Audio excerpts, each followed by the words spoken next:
Hello students, आप सभी का आज की इस क्लास में बहुत बहुत स्वागत है। बच्चों, पिछले वीडियो में आप सभी ने मच और मेनी का यूज सीखा था। उसमें आपको मैंने हिंदी से इंग्लिश में कन्वर्ट करके ट्रांसलेट करके आपको सिखाया था और उसके कुछ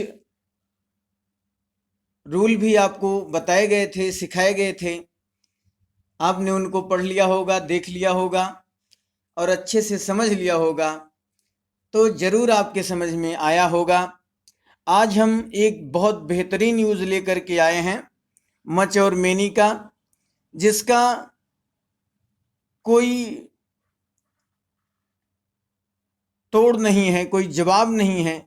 use of much and many, ये एक ऐसा प्रयोग है जो कॉम्पिटिटिव एग्जाम्स में अवश्य ही पूछा जाता है, चाहे रेलवे का हो, चाहे व्यापम का हो, चाहे एसएससी का हो, चाहे बोर्ड के ही एग्ज़ाम क्यों ना हो, सब में ये मच और मेनी का यूज अवश्य ही पूछा जाता है। तो आज हम आपको मच और मेनी का यूज बताने जा रहे हैं। आप सब ध्यानपूर्वक इसको देखें और सुनें। रूल नंबर फर्स्ट है मेनी का यूज। मेनी का प्रयोग प्लूरल काउंटेबल नाउन अर्थात बहुवचन की गण संज्ञाओं के साथ एक ग्रेट नंबर, एक बड़ी संख्या बतलाने के लिए किया जाता है। मेनी को संख्यात्मक विशेषण अर्थात न्यूमेरल एडजेक्टिव कहा जाता है। मेनी का अर्थ है बहुत या अनेक या कई।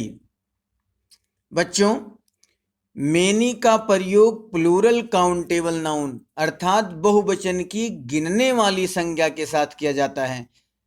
कहने का तात्पर्य इट मीन्स टू से, जिन थिंग्स को, जिन वस्तुओं को आप काउंट कर सकते हैं, गिन सकते हैं, वहां पर आपको मेनी का यूज करना है, मेनी का प्रयोग करना है। अब आपके समझ में आ गया होगा, जिन वस्तुओं को आप गिन सकते हैं वहां पर मेनी का यूज किया जाता है, लेकिन वो संख्या प्लूरल हो और संख्या अधिक हो, बहुत हो, तो वहां पर आपको मेनी का यूज करना है। मेनी को संख्यात्मक विशेषण कहते हैं अर्थात न्यूमेरल एडजेक्टिव कहते हैं। मेनी का अर्थ बहुत या अनेक या कई होता है।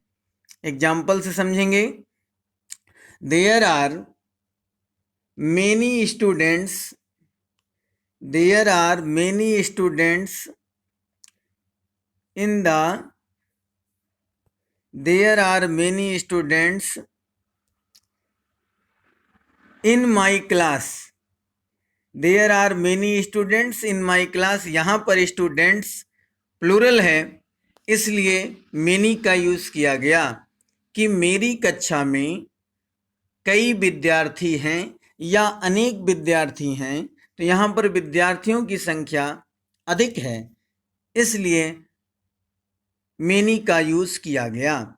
सेकंड नंबर में आई do not bring many books. यहाँ बुक नहीं बुक्स लिखा है, तो बुक्स प्लूरल है, इसलिए मेनी का यूज किया गया। I do not bring many books, मैं कई पुस्तकें नहीं लाता हूं। तीसरे सेंटेंस में does she sell many hen, does she sell, क्या वह बेचती है कई मुर्गियां। यहाँ पर हैंस होना था। Does she sell many hens, क्या वह कई मुर्गियां बेचती है। नेक्स्ट है many do not know his name. Many माने कई, कई व्यक्ति या कई लोग, डू नॉट नो नहीं जानते, हिज नेम उसका नाम, कई लोग उसका नाम नहीं जानते हैं, अर्थात ऐसे कई व्यक्ति हैं जो उसका नाम नहीं जानते हैं। यहाँ पर मेनी शब्द स्वयं ही प्लूरल काउंटेबल नाउन का की ओर संकेत कर रहा है। नेक्स्ट है फिफ्थ नंबर का I have many toys. I means मेरे, हैव माने पास हैं, मेनी माने कई, टॉयज माने खिलौने। मेरे पास कई खिलौने हैं। तो यहाँ पर लिखा गया I have many toys. I have many toys, यहाँ पर टॉय शब्द प्लूरल है इसलिए मेनी का यूज किया गया। Many leaders were not present in the assembly. Many leaders, यहाँ पर लीडर होता तो सिंगुलर है होता, लीडर्स लिखा है इसलिए प्लूरल हुआ, तो लीडरों की संख्या अधिक है। Many leaders were not present in the assembly. Assembly mean सभा, बहुत सारे नेता सभा में उपस्थित नहीं थे। बहुत सारे नेता सभा में उपस्थित नहीं थे। नेक्स्ट है how many boys were given award. How many means कितने, यहाँ पर बॉयज लिखा है, बॉय नहीं बॉयज प्लूरल है, तो हाउ मेनी बॉयज कितने लड़कों को, गिवन मीन्स दिया गया, अवार्ड मीन्स इनाम, कितने लड़कों को इनाम दिया गया। यहाँ पर बॉयज शब्द प्लूरल था इसलिए हाउ मेनी यूज किया गया। नेक्स्ट है 8 नंबर का, I haven't invite many people to my party. I haven't invite, मैंने इनवाइट नहीं किया, आमंत्रित नहीं किया, मेनी पीपुल कई लोगों को, टू माई पार्टी माने अपनी पार्टी में, मैंने अपनी पार्टी में कईयों लोगों को आमंत्रित नहीं किया। यहाँ पर पीपुल प्लूरल है इसलिए मेनी का यूज किया गया। बच्चों, many people were killed in corona time. Many people plural है, मेनी पीपुल कई लोग, वर किल्ड माने मारे गए, in corona time means corona काल में, कोरोना काल में कई लोग मारे गए या मर गए। There are many students in my class. यहाँ पर स्टूडेंट्स की संख्या प्लूरल है इसलिए मेनी का यूज किया गया। There are many students in my class. Next है, अब आप देखेंगे नोट लिखा है, मेनी आ तथा मेनी एन के पश्चात सिंगुलर काउंटेबल नाउन अर्थात एक वचन की गण्य संज्ञा का प्रयोग होता है। बच्चों, यदि किसी सेंटेंस में सिंगुलर काउंटेबल नाउन हो तो उसके पहले आपको मेनी आ तथा मेनी एन का यूज करना होता है, परंतु यदि आपका नाउन प्लूरल हो, बहुवचन हो और काउंटेबल हो तो आपको मेनी का प्रयोग करना होता है, अर्थात बहुवचन की गण्य संज्ञा के पहले मेनी का यूज करना होता है।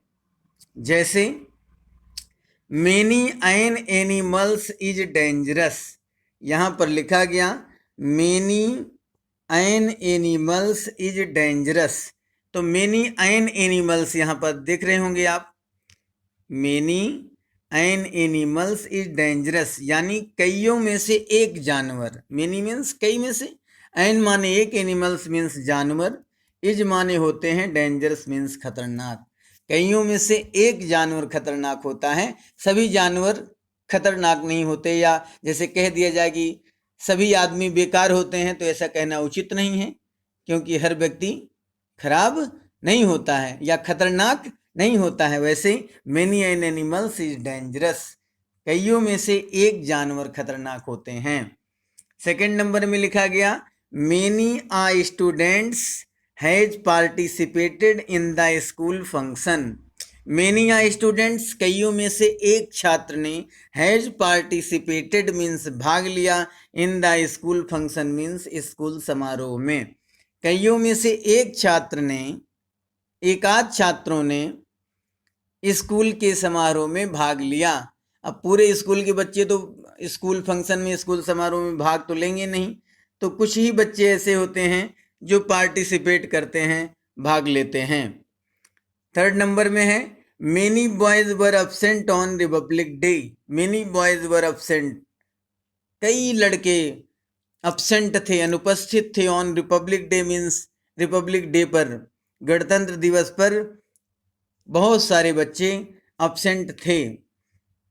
तो यहाँ पर मेनी बॉयज प्लूरल है इसलिए यहाँ पर मेनी का यूज किया गया। तो बच्चों, आशा करता हूँ कि आपके समझ में अवश्य आया होगा। मेनी का यूज। अब आपको हम मच का यूज बताने का प्रयास कर रहे हैं। मच का प्रयोग अनकाउंटेबल नाउन के साथ अर्थात अगण्य संज्ञाओं के साथ किया जाता है। अब ये अगण्य संज्ञा क्या है?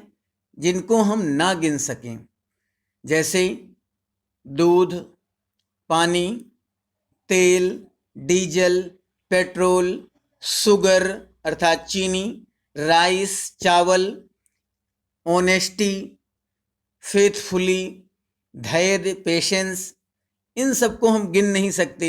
यहाँ पर हमें मच का प्रयोग करना होगा, लेकिन इनकी मात्रा जो है क्वांटिटी ए लार्ज हो, लार्ज मीन्स बहुत बड़ी मात्रा हो, ये मात्रा में अधिक हो, ज़्यादा हो, तो मच का प्रयोग अनकाउंटेबल नाउन अर्थात अगण्य संज्ञाओं के साथ एक बड़ी मात्रा ए लार्ज क्वांटिटी बतलाने के लिए किया जाता है।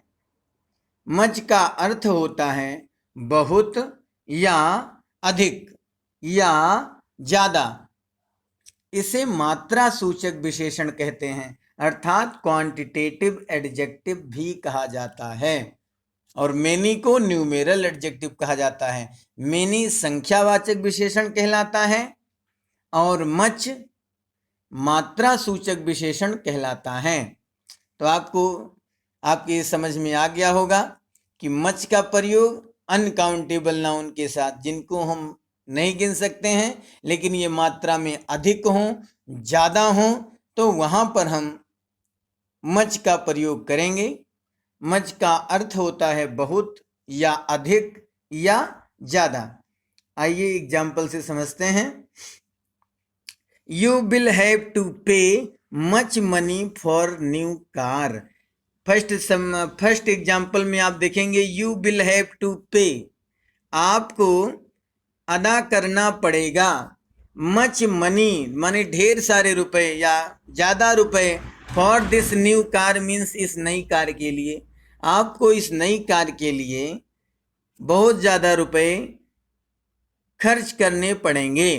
तो यहाँ पर मनी शब्द के लिए जब ज़्यादा मनी होती है तो उसके पहले मच का यूज किया जाता है, क्योंकि मनी अनकाउंटेबल मानते हैं।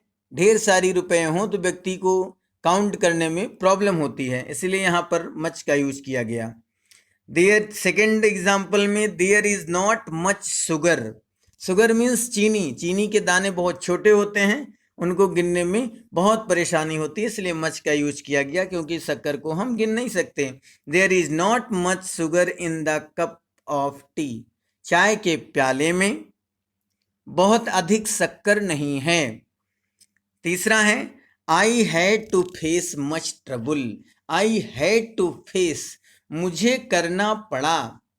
फेस माने सामना, मच माने अधिक, ट्रबल माने परेशानी या कठिनाई। मुझे अधिक कठिनाइयों का सामना करना पड़ा। अब यहाँ पर कठिनाई या परेशानी को हम गिन नहीं सकते, इसलिए यहाँ केवल हम फील कर सकते हैं, एहसास कर सकते हैं, इसलिए यहाँ पर मच का यूज किया गया।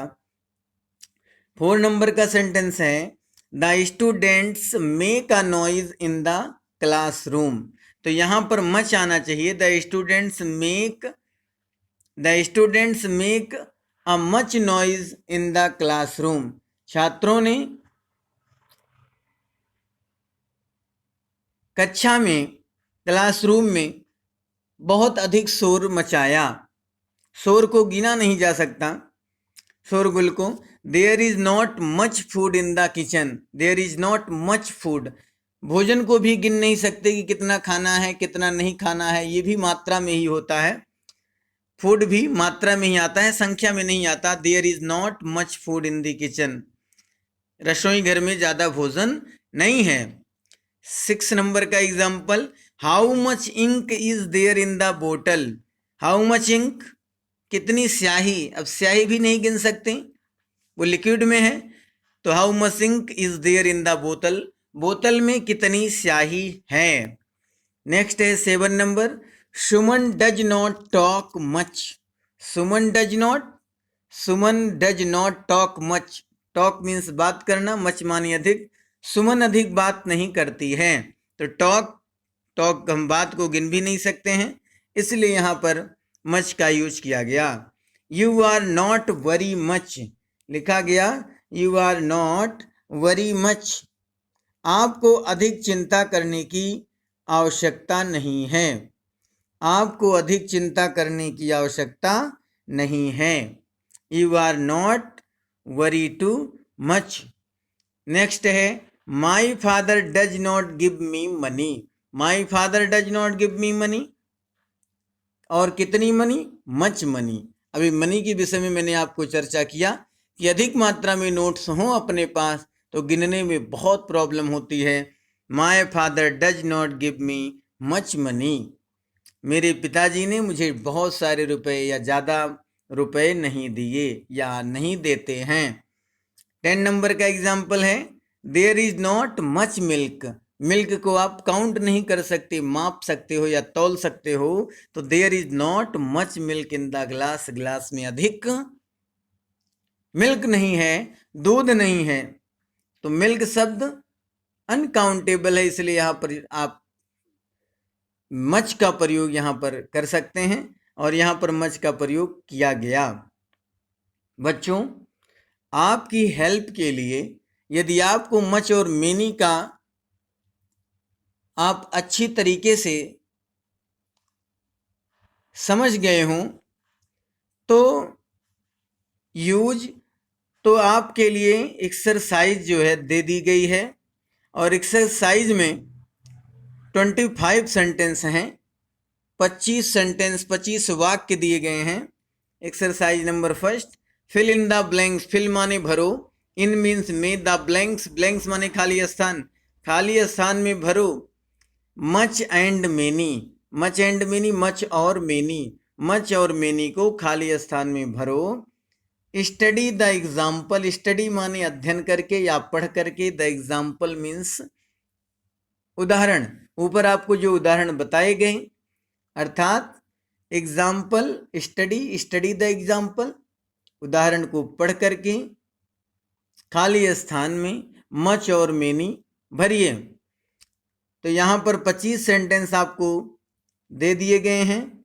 बच्चों, एक बार पुनः हम रिपीट करते हैं कि मेनी का प्रयोग प्लूरल काउंटेबल नाउन्स के साथ, बहुवचन की गण्य संज्ञाओं के साथ, जिनको हम गिन सकते हैं, वो संख्या में बहुवचन हो, उनके साथ मेनी का प्रयोग किया जाए।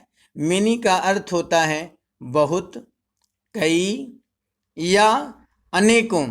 इसको न्यूमेरल एडजेक्टिव कहते हैं, अर्थात संख्यावाचक विशेषण कहते हैं। अब मच का प्रयोग, मच का प्रयोग अनकाउंटेबल नाउन के साथ किया जाता है, अर्थात मच का प्रयोग अगण्य संज्ञाओं के साथ किया जाता है, अर्थात जिन संज्ञाओं को हम नहीं गिन सकते हैं उनके साथ मच का यूज किया जाता है। और इसे क्वांटिटेटिव एडजेक्टिव कहते हैं, अर्थात मात्रा सूचक विशेषण कहते हैं। मच का अर्थ होता है बहुत या ज़्यादा या अधिक। इस तरीके से आप इनको स्मरण कर लेंगे, अपनी माइंड में सेट कर लेंगे और तब इन सेंटेंसों को बहुत सावधानी पूर्वक पढ़ करके तब आप इनमें फिल कीजिएगा। इनका आप स्क्रीनशॉट ले सकते हैं या आप अपनी कॉपी पर इसको नोट कर सकते हैं।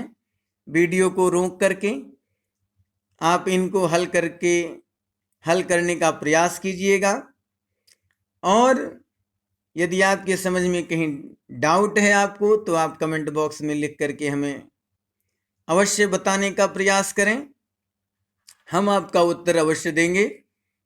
और आपकी सहायता के लिए मैंने इसके आंसर भी नीचे दे दिए हैं, तो आप पहले हल कर लीजिएगा, उसके बाद ही आंसर से चेक कर लीजिएगा, मिलान कर लीजिएगा कि कितने सेंटेंस आपके सही हैं और कितने सेंटेंस आपके रॉन्ग हुए। आशा करता हूँ कि वास्तव में आपके समझ में अवश्य ही आया होगा और आप इनसे जब आप सैंड एक्सरसाइज को सॉल्व करेंगे तो इनसे जब आप आंसर को मिलान करेंगे, चेक करेंगे, तो आपका डाउट बिल्कुल क्लियर हो जाएगा कि कहाँ हमें मच लगाना था, कहाँ मेनी लगाना था। तो बच्चों, आज की क्लास बस यहीं तक। आगे के वीडियो में फिर मिलेंगे। तब तक के लिए thank you, thanks for watching.